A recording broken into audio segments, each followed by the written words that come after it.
Okay, so in this video we will be going over drawing organic compounds. So I had a little look on the web, and there's not really a way in which we can precisely determine how to draw organic molecules. But I have created these two steps, and that's because this is the way that I solve it. Now you can figure out a different way of solving it, and whatever way you find is obviously the best way to solve it, just as long as in the end it's right. Okay, but without further ado, we'll get into it. So drawing organic compounds. The first step that I said is that we need to understand um and of course identify and draw the main component of the compound. And so when we're looking for this idea of the main component, we're actually trying to find the part of the name of the compound in which tells us about functional groups and also tells us about what's the longest chain. Okay, so remember that if we are to do so, we need to know our suffixes. We need to know our suffixes and our prefixes. And also sometimes we need to know our infixes. Okay. Another key thing is to understand that carbon likes to form 4 bonds. Nitrogen also likes to form 3 bonds. And then your halogens, so we'll label our X as our halogens. Those are your like fluorine, bromine, iodine, and chlorine. Okay, they like to form 1 bond. Okay, typically. So understanding these are really important. Oxygen also likes to form 2 bonds. Okay, typically. And so understanding both this and this will ensure that you know how to get the right structures out of the names. So once we have an idea of what the main components are, like the functional group and the longest chain, we also need to do an analysis of the name to figure out how many substituents we need to write. Now, I really suggest that you do step 1 first, okay? It's not as memorable as when we are naming organic compounds. So definitely do step 1 first, then step 2, okay? And then keep in mind that when we are assigning, okay, when we are assigning numbers to carbons, we usually assign closest to the functional group, and that ensures, of course, that the functional group has the lowest number, which is what we want. But also, it tends generally to ensure that the substituents are also numbered in the lowest way possible with respect to the position of the functional group. So let's get into some examples of what I mean. So let's look at the first example over here. It's 2,3-dimethylbutane. And so when I'm looking at this, the first thing that I usually look at is this part here. I usually look at this part first, okay, because that tells us that we have an alkane, okay, we have an alkane, so we can expect that in our drawing it's going to be mostly, and if not all, singly bonded, single bonds that exist, okay. So let's draw that out. Butane, okay, butane would look like something like this. 1, 2, 3, 4, because there's but, and remember that but means 4. But is 4 carbons. Okay. Once that's done, I look at the second component. So I go into step 2 and I look, okay, we have dimethyl. Methyl means that we have a CH3. Di means that we have two of these CH3s, and we know that the numbers over here, they tell us about the location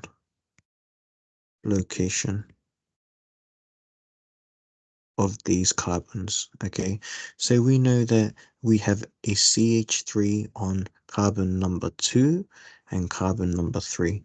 So if we number it 1, 2, 3, 4, okay, we know that in this case we would have a CH3 on this one here, and we can just write that as CH3, ensuring that we are showing that the bond is attached to the carbon. And we also have it over here, CH3 as well. Okay, and then once that's done, we can fill in the rest of the diagram with H's. Okay, so we got here as H's.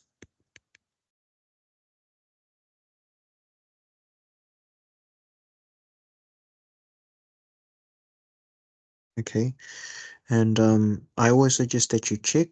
Okay, let's just try and make sure that we are counting this right. We can go 1, 2, 3, 4.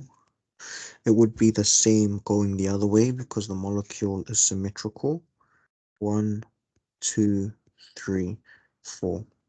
So we know that this one is bute. It would be butane because there's nothing else. There's no other functional groups, so it's just butane. And we can see that that the methyl groups are on both 2 and 3, and we have 2 of those. So we would go 2, 3 dimethyl, and so this is correct. Okay, let's go over the next one. Okay, so propanamine. Okay, well, when we are looking at this one, okay, we should understand that this propan, okay, amine tells us that we have an amine group. And an amine group tells us that we have some sort of length of carbons, and in somewhere we have an NH2. Now, where is this NH2? Well, we know that this NH2 must be on carbon number 2, because this 2 tells us the location of whatever is right next to it, directly after it. So we know that the functional group of amines, the NH2, must be located on carbon number 2. And this propan tells us about the longest chain. So if we were to write this out, we would go C, C, C, so there's 3.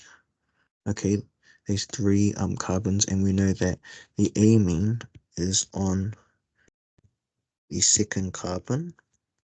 And then once that's done, we fill out the rest of the diagrams with our respective hydrogens. Okay. And so does that make sense? Let's see. Let's count. We got 1, 2, 3. We can also see that so that would make a propan. Okay. And then we know that there is a amine group on the second carbon. So we would label that as propan 2 amine. Another way of naming this is 2 amino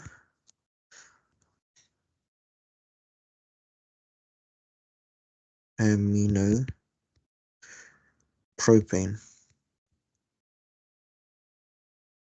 Okay, so in this case, we know it's correct. So I'm just gonna go through each of these and show you how I'm gonna how I usually figure it out. We know propanoic acid. Well, we know if something is prop, it has 3 carbon chain. Okay, and we know if it has oic, if it has oic acid, we are gonna be talking about a carboxylic acid, and the carboxylic acid has a C double bond O OH. That always happens at the end of the carbon chain. Okay, and so taking that into consideration, let's draw out the longest chain. Got 1, 2, 3. Let's draw in our functional group 1 and 2. Okay, so that's the functional group. Now let's deal with the substituents in step number 2. So we know 2 means that on carbon number 2 we have some sort of substituent. Now, what's the substituent? Hydroxy. Well, hydroxy means OH. Okay, so recall that when we are typically drawing, we need and naming, we need to make sure that the functional group has the assigned lowest number. So we can go 1, 2, 3. Okay, so we have 2 hydroxy. So that means that this has a bonded OH to the second carbon, and then we can fill in our hydrogens. And some of you are maybe wondering, well, why doesn't this one have another H? And that's where you need to remember that carbons only form 4 bonds. 1, 2, 3, 4. Okay, so that's already filled. Okay. It's really important in this situation to understand that this over here, this indeed is an alcohol group. But when we have 2 functional groups in one molecule, for example, we have this carboxylic acid and this alcohol, one of them will take priority. And the one that takes priority is usually the one with the highest like size, or let's say molecular weight. Okay, and so when we are combining carbon plus oxygen plus another oxygen plus H, their molar masses, if we add it together and we just compare it to the O and the H, of course you know that this carboxylic acid over here, whatever this value is, would have a higher value. So it's usually, you know, the more chunkier functional group that will gain priority, and then the other functional group, wherever it may be, will become a substituent. And so sometimes the substituents will have different names. Okay, let's go over the next one. We have a pentanoic acid. So we know oic, and so pent means 5 carbons. Oic acid means carboxylic acid,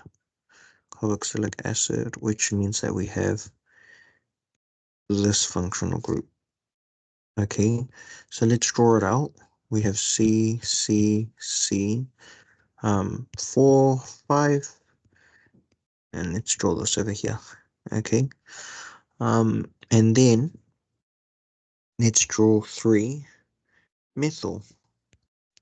Let's draw this part here, 3 methyl. So again, we start with the functional group. We go 1, 2, 3. And remember, methyl means that we have a CH3 as a branching chain. Then you fill in all of your remaining bonds with hydrogens, and that should be fine. Okay. Right. Next one, bute 1-ine. So bute means 4. So this one means 4 carbons. This one means alkyne. So we have a C triple bond C, and the location is on the first carbon. So this one's an easy one. We go 1, 2, 3, 4. And on the first carbon, between the first and the second carbon, we draw triple bond, and we draw our H's in.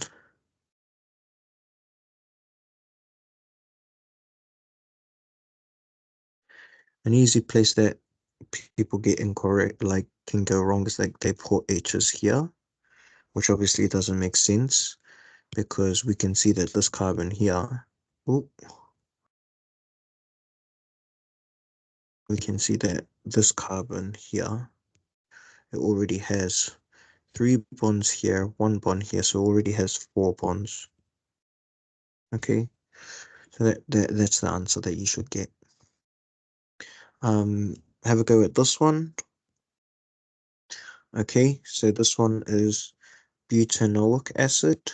Okay, so but means 4 carbons, oic means this functional group.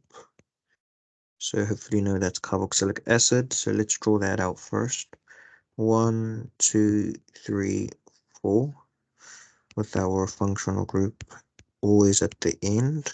Okay, and then we have on position number 2, carbon number 2, we have a chlorine because chloro. Okay, so let's count 1, 2. So on this number, on this carbon, we have a chloro.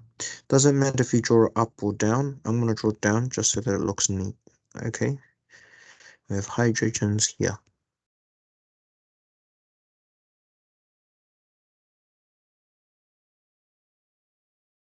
It's the next one. 2,2-dichloro, pentane 1-ol. So this pent means 5 carbons, longest chain. This ol is the suffix for an alcohol. And remember, an alcohol is OH somewhere. This one here is chloro. We have 2 chloros, and they're both on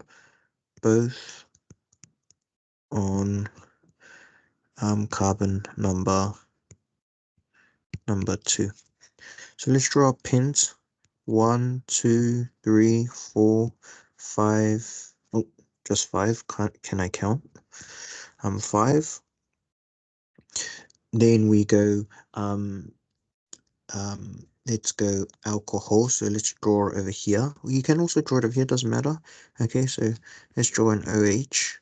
But remember, we start off with closest to the OH. So we got OH here. Let's go 1, 2.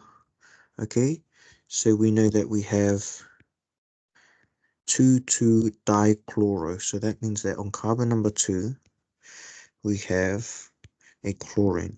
Okay, then we can fill the rest in with hydrogens, and that should be correct.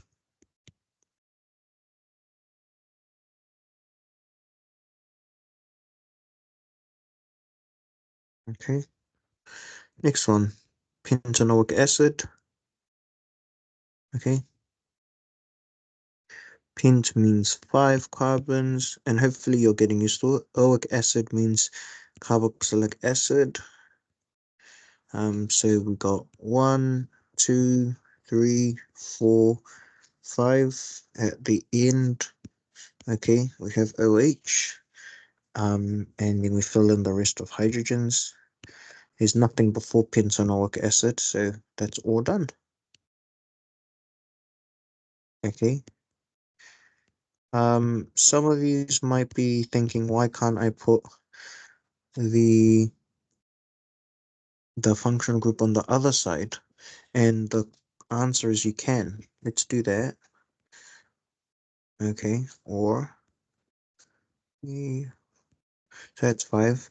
Some of you might be thinking, why can't I put it here? HO. And this is still correct because we would start here, 1, 2, because you always start at the functional group. And that means, oh, no, sorry. There's nothing left. So that's it. Okay. And some of you might be thinking, wow, this looks different, right?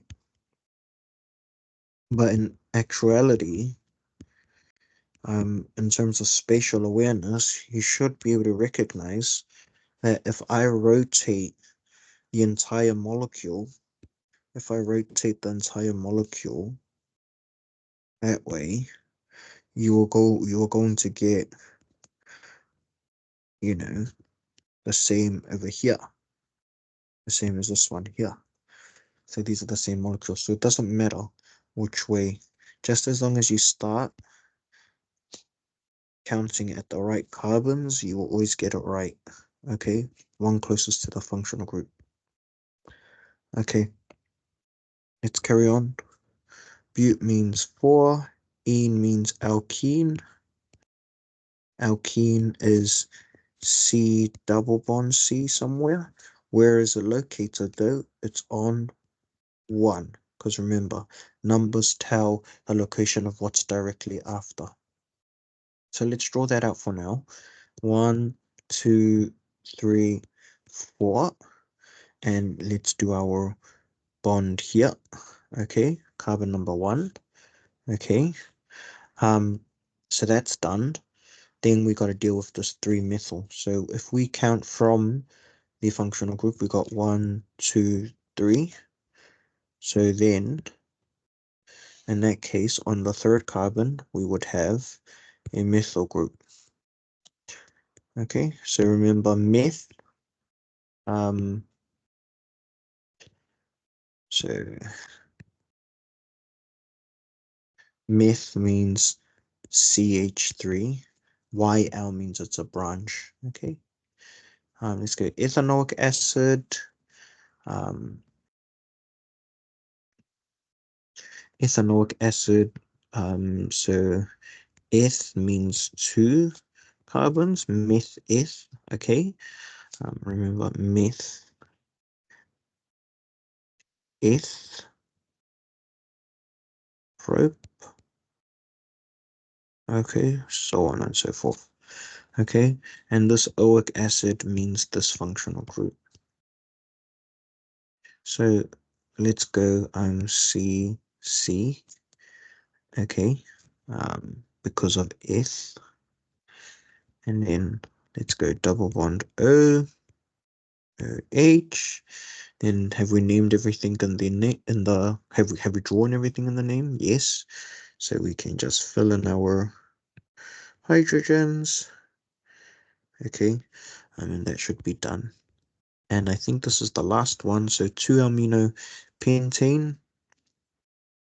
Pentane means 5. 1, 2, 3, 4, 5.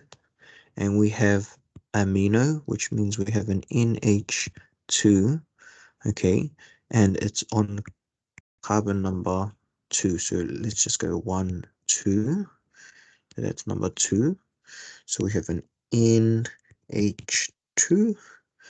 Fill the rest in with hydrogens.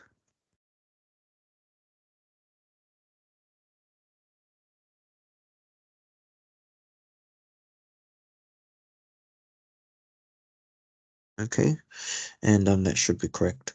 So I hope that this video helped you with understanding the processes that are useful when we are drawing organic compounds. In the next video, I'll go over some more examples that relate to ketones and all of those level 3 functional groups.